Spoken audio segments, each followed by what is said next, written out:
welcome to UK Casuals Talk from the Terraces podcast. As you can see, we're still without Dave Cass, but tonight we've got Martin King and Gary Harris. So how are you tonight, Martin? Yeah, not too bad. As I said to you just now, I've had a dodgy sort of last week, 10 days. I've been feeling sick all the time and headache and not been out of sleep and fucking legs aching and just nightmare. I got up at went to bed at 10 last night, got up at 10:30. I thought it was fucking 5 o'clock. You must I've just felt really rough, so hopefully I can do something about it. So yeah, but I ain't been feeling too good. Our thoughts are with you, mate. Absolutely. How are you, Gary? Shame. Yeah. Worn out, really busy with work, and been a really busy week. Feeling quite worn out at the moment. I ain't as young as I used to be. I tried doing some long hours last week to get a bit of Christmas money in, and it near fucking killed me. I just can't do it like I used to. It's just just didn't work. Okay. Fucking old age, mate. Yeah. Social, isn't it? Okay, so I'll start with a proper football post, seeming as it's Halloween. There was a post up on Proper Football of the best Halloween costume I've ever seen of Terry Butcher, Gary. Have you seen it? Yeah, it's done really well as well. I ain't seen it. What was it? So, what it was I'll put the picture up. It was basically, Terry Butcher in the England game where he's covered in claret and everything like that. Someone's dressed a kid up, England top, claret, bandage. It's just quality, but it's people love it. They love it. It's about 20. I mean, obviously it's shared up other areas, but I mean we've had about 20,000 views. Yeah, I mean it's great though, isn't it? It's really good. Yeah. Fair play to the mum and dad, and for the kid for sporting it. I just like to get in there early that then because it is Halloween. We've mentioned fans running onto the pitch lately, and the harshness. There was also one. Was it on Proper Football, Gary? Of the fella doing a sliding tackle. Yeah, if you're talking about the guy who did a sliding tackle, I mean, look, we can't condone that in my.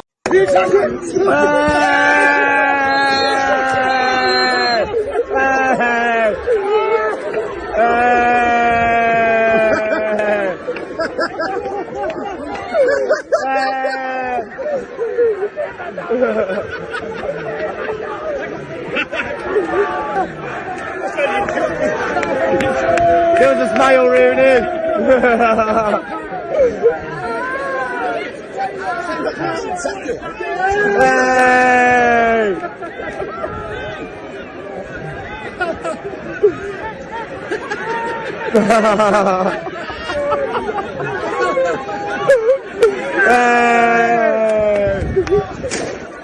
No, it's a bit of fun maybe, but look, that player's on the pitch. That guy's gone in, done that tackle. He could have broke the geezer's leg. I think there's a line, and I think it's being stepped over a bit now. And yes, a bit of fun, a little bit on the edge of the pitch with the players scoring goal. But likes of what that lad did, I think I'm not in favour of that side of it. It was that's dangerous to the player. It happened in a game that I can't remember what game it was. It was live. It was a game. That guy's livelihood is they're not paid a lot of money down in that lower league, are they? No. So, I mean, it's not like they're on millions or anything like these other blokes. I think that was wrong. I think the geezer was wrong. He could have broke the geezer's leg, the way he slid into him. We can't condone that side of it.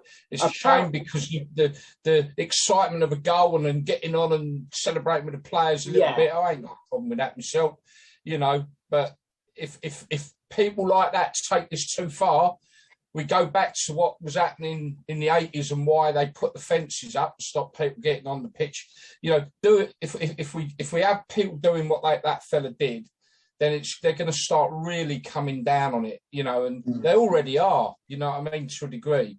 But yeah, no, I don't agree with what he did. So if you haven't seen this, Martin, there was a fan during Altrincham v Solihull Moors match. This was during the game. The geezer decided it was live on the telly, Mark. Yeah, he decided to run out during the game and slide and tackle one of the players. It was a good tackle, to be honest. Fair play. It was a good tackle. It was a good tackle. But apparently he has been interviewed by some of the media papers. The reason he said he done it is because he said he got the sack that morning and he wanted to cheer himself up. But like you said, Gary... He what? Fucking hell. Apparently he got the sack that morning. Yeah, you mean he got a bag of white powder in the evening just before the game? But like you said, Gal, you know, he could have had a knife on him. He could have had anything on him. Like I say, we've all said it, haven't we, Martin? You know, look, you know, the excitement of a goal, and I think, you know, there's a place where I think I don't mind it, but I think when someone starts doing that, they're going to take it too far. Yeah. And that's too far. That is definitely too far, because no matter what anyone says, if he'd have broke that player's leg, that's that player not earning money. You know, down in the National League, they're not on much. They're on no more than most normal working people. You know, don't agree with what he did. And then going up to the top flight, there was a fan. This was Liverpool v Brighton. A fan decided to run onto the pitch an hour before kickoff. Was he attacking that's time to do it, isn't it? Was he attacking a sprinkler, Gary Martin? I don't know. If he's done it an hour before the game, he ain't done no harm, has he, really? No, I think the guy we're talking about before has been given a lifetime ban by Altrincham, by the way. For what I'm not going to argue with anything with that, because I didn't agree with what he did. But the guy that ran onto Anfield before Liverpool v Brighton, and just hour before kickoff. Go figure. Who knows? I mean, there's a big difference, isn't there? Someone just running on the pitch going woohoo, as to someone clattering into a player. You know, and doing it when there's no one in the ground. Well, I mean, I think maybe he needs help. Maybe not punishment, mate. He needs help. Yeah. I think he does go. I think he does. Yeah, I think he does need help. Wait, pal. You know, you got it wrong. Yeah. I think it's funny. I don't know what it went on. Right. What it is to be a Norwich fan this season, they're still without a Premier League win. He's going to get the sack, isn't he, that manager? He has to, doesn't he, Martin? He's got to go, hasn't he? He's spoiling my local team. He's spoiling my local team. Of course. Yeah, your UK Council's very own Alan Partridge now, Martin. I know. Well, I'm not a glory hunter, but you know what I mean. I've given up Chelsea now. My heart is with Norwich now. I've got the full kit. James bought me a green and yellow bubble hat and a scarf and a rattle. I'm taking this serious. Delia Smith cookbook, can't you, mate? You can review the Delia Smith cookbook for me. Yeah, I've got a few recipes out of it. What was her speech that time? Lesby Avenue, wasn't it? When she was on the do you remember that? Yeah. Missed up a little bit, maybe, but who knows? Yeah. Well, he got rid of 11 players in the summer and bought 11 players in. Farquhar. It sounds like something of a Carry On film, doesn't it? He ain't done very well, is he, Martin? He's fucking useless. The shit he's bought. Absolutely fucking rubbish. And I watched them today against Leeds, and to be fair, Leeds weren't a lot better. But I can't say he's fucking that club and the city, and people are not going to go there. You know what I mean? It's just stupidity what they're doing. And I mean, this season now, there's only 2 relegation spots, Martin, isn't there now? Yeah. There's only 2 because Norwich gone, mate. I mean, we're not even... We're in November tomorrow, and we're already quite confirmed with the first relegation. There's no way it's not going to be any different. No, I think it's going to be Norwich, Newcastle, and who else do I think? Who else is down there? In the bottom three. I'll tell you. Leeds. I think Leeds is go. I think he's run out of ideas. Leeds just sitting above, then Watford, Villa, Southampton. Yeah. Palace, Brentford. No, I think it's going to be Leeds, Newcastle, and there was a game that was it was Leyton Orient v Hartlepool. Leyton Orient won 5-0 yesterday. Now this was really bizarre. The referee called half time, then called them back out and said, "I want you to play the 4 minutes of extra time that he ignored." And then made them change ends again. What? Really bizarre. Yeah. What the fuck's going on there? That was yesterday, wasn't it? Yeah, it didn't make any. I mean, it was a 5-0 win, so it didn't really add anything to the result. But you know, the referee. Surely you've got to get things like that right, ain't you, Gary? Well, I thought so. Yeah. I mean, I don't know what the protocol is. It's something that's not. I'm not aware of it happening ever before. So, whatever the protocol is, if a ref misses the extra time, he messes up, he takes him off pitch. Then I don't know. Either just forget it or play the 4 minutes at the end of the game. I mean, bring them back out. I mean, that's just crazy, isn't it? Yeah. Oh, let's get something my arse. 1 second, boys. Okay, mate. Not only that, but he made the team switch ends as well. It's absolutely. I don't know what the protocol is. I mean, again, not knowing what the ref's protocol is, if they've made a mistake, do they have to get that 4 minutes played, regardless of what that means? Maybe that's the protocol, and that's why he pulled them back out. But just sounds a bit bizarre to me. You know, maybe they went in at half time and the referee was bollocked. I mean, I don't know. So, bizarre. So over to you, Gary. Have you got any results for us? I know it's yeah, sure. I know it's put on your we won't delay. We'll go straight through them all. Yeah, okay. Start from the Premier League, mate. Yeah. Okay, we'll do. Okay, so big result for Arsenal, 2-0 up at Leicester. Burnley 3, Brentford 1. Interesting result, that one, obviously. Brentford been on a great run, but, one makes you wonder whether their honeymoon period is over. Liverpool 2, Brighton 2. Brighton going great guns this season, doing really well, having a terrific season, and I would say it won't be long before other clubs start eyeing up their manager. Man City 0, Crystal Palace 2. Is that a surprise, a shock game? Mate, Palace always do, Man City. Palace have done them a few times up there now. You know, they're I think they're City's bogey side, aren't they? Yeah. Newcastle 0, Chelsea 3. The Camels and everything were out, and still they lost 3-0.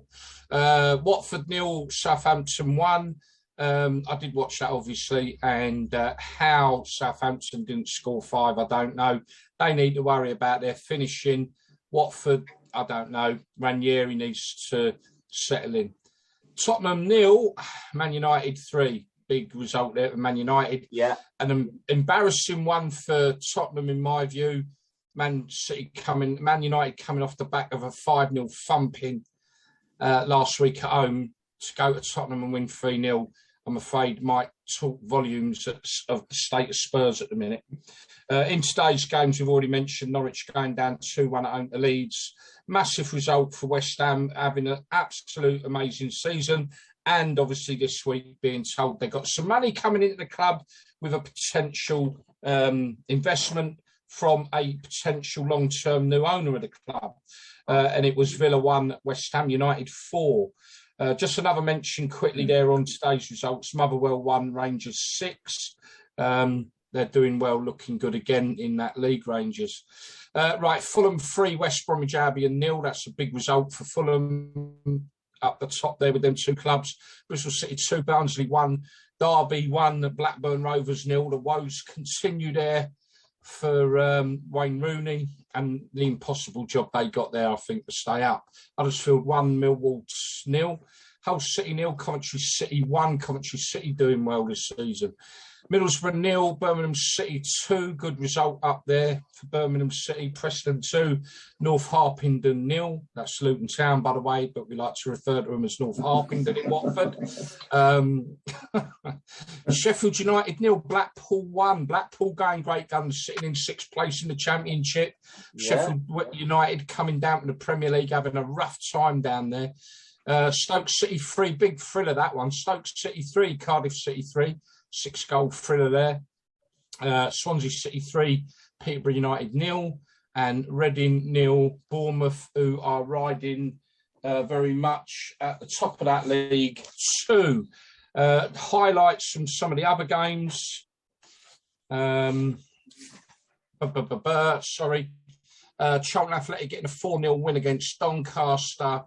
Milton Keynes beating Crewe 4-1 at Crewe. 6-goal thriller at Fleetwood Town against Wycombe Wanderers, 3-3. Plymouth, got to mention them because they are sitting pretty at top of the league. 2-1 winners over Ipswich, doing well there. Big result this for Rotherham United, and a really bad result for Sunderland, who I thought were odds on to go up this year. They got stomped 5-1 at Rotherham. 5-1. Quick number one there. Portsmouth getting a 1-0 win over Bolton Wanderers. Down in League 2, we've got, by the way, your Eco team still going great guns, by the way, on top of that league as well. But they drew 1-1 with Bradford City yesterday. Northampton got a 3-0 win over Carlisle. Bristol Rovers, I will mention it from my colleague Simon. A 1-0 win at Harrogate Town, which is good. You've already mentioned the 5-0 drubbing at Hartlepool at Leyton Orient. There was another 5-0 drubbing of Stevenage by Notts County in that league as well. Oh, big win. Just a quick mention on a couple of the games down in the National League. Boreham Wood with a 1-0 win, and with Grimsby Town going down 1-0 at home to Notts County, put Boreham Wood top of the league. With unexpected side to be top of the league there. Your team going a 1-0 win over Kings Lynn, Weymouth that is. And I'm going to mention Wrexham with a 1-1 draw against Torquay. Just want to mention some of the attendances yesterday with the non-league. There were 2 sellouts in the National League yesterday. Wrexham with 9,813. Obviously, that's home fans sellout, by the way. Yeah. Obviously, whatever the away end would be whatever it is. And that's a nice little ground, the old racecourse ground. They only use 3 sides of it at the minute. The big terrace is not being used. But yeah, they had just short of 10,000, which for non-league is phenomenal. And also home sellout for Grimsby Town against Notts County with a 7,213 gate there. Just really showing, you put a post up about fans going to non-league. Yeah. And I've just done a little bit here, quickly give you some of the this season's average attendances of the top 6 sides for attendance. Wrexham out on top with an average of 8,138, Grimsby 6,000, just over, Notts County 6,000, Stockport 5,800, Chesterfield 5,100, Southend 4,900, although Southend are in dire shite in that league and really in a lot of trouble. But that's the sort of attendances that are going off in the National League. And football, non-league in general, is definitely doing really well. I just mentioned quickly for FC Isle of Man, who played their first home game yesterday, and got a crowd of just over 2,000. Fantastic. In the Northern Premier, whatever league it is. Yeah. There you go, mate. Yeah, so just to finish off, the article that you was on about is up on my website, ukcasuals.wibbly.com, and it was about people coming, getting fed up of the Premier League and going up the road to their local non-league team. And as you said, Gary, this seems to be the trend at the moment because their attendances are rising. I think people have had enough of bar and in corporate business and stuff. I really do, and that really does seem to to be the trend. So Martin, Chelsea, your club Weymouth gets an average of 1,115. The lowest supported club, oddly enough, in the National League is the team that currently top Boreham Wood, who only get an average of 837. And they are actually top of the league. Whether that'll change with them being top of the league, I don't know. But it may do. It may do, Gary. Who knows? It's just good to see non-league teams getting really good gates because they need the money. Yeah, I mean, to sell out own games in that league, that's really good news for non-league football. Fucking arse's gone to sleep on his chair. Okay, Martin. We're going to finish up now, mate. Anyway. Yeah. So you've got Chelsea riding high on the top of the Prem. Who's the top of the Championship, Gal? Bournemouth, followed by Fulham, West Brom, Coventry, Huddersfield, and Blackpool. That's very good. Can I just say something about non-league football? Southend come down. It's not all about money, obviously, because Southend come down last year. They're playing in was it the conference now or something else? They're in the National League, yeah. National League. Right now, they're in the National League. They're meant to be skinned. They want to sell their ground and build a new 20,000 all-seater stadium just outside Southend. What's the sense in that? They haven't even got a football league team now. They're in the National League. So why would you build a 20,000 all-seater stadium just to sell the ground, what you used to have had for the last 100 years or whatever, to build another ground 10 minutes outside the town of Southend? Why? That they won't fill. That's what exactly. Who's going to go to a 20,000 all-seater stadium when you can't even fill the ground you've had for 100 years? A good example, Martin, Darlington. Yeah, Darlington. Darlington, prime example, mate. Built a 20,000 all-seater stadium, don't even use it now. Have you seen it, though? Yeah, it's amazing stadium. No. Yeah, no, it's madness. And this geezer who owns Southend, he's pushing it. He wants to build it, wants to sell the land. The people of Southend who follow the club are saying, no, hang on a minute. He's going to sell the ground, get builders in to build the houses, and say, fuck you lot, and disappear. He's going to have the money. It smells of the land that Roots Hall's currently on. It's got a higher value than what it would take to build a football ground outside. Yeah, that's what it sounds like to me. Yeah. I think you're right. Yeah. I've driven past the land. They've actually, I did a drop into Southend, and I actually on the outskirts, and I've driven past the supposed site, and they've already got it boarded up with Southend's new ground already on the boards around the site. Yeah, and this was a couple of months back. Yeah. So they've already earmarked it. Yeah, deals done behind closed doors. That's right. It's that, but no, you're absolutely right, Martin. A 20,000 all-seater stadium for a non-league team don't make sense, mate. Right to me. Don't make sense. No, not at all. So there you go. I mean, there isn't any non-league side that get 20,000 every home game. It just doesn't. Happen. Even when Southend because Southend did have a decent run, didn't they, once upon a time? Yeah. And got up into top league. I can't remember when it was now. But even then, that they were lucky to pull in 15,000. And that was in top flight football. That's top flight. Yeah. Okay, gentlemen. I'll leave it there. So, thanks very much, Martin. Thanks very much, Gary. If you haven't checked out Proper Football's Facebook page and Facebook group, please do so. And there'll be more videos coming from UK Casual soon.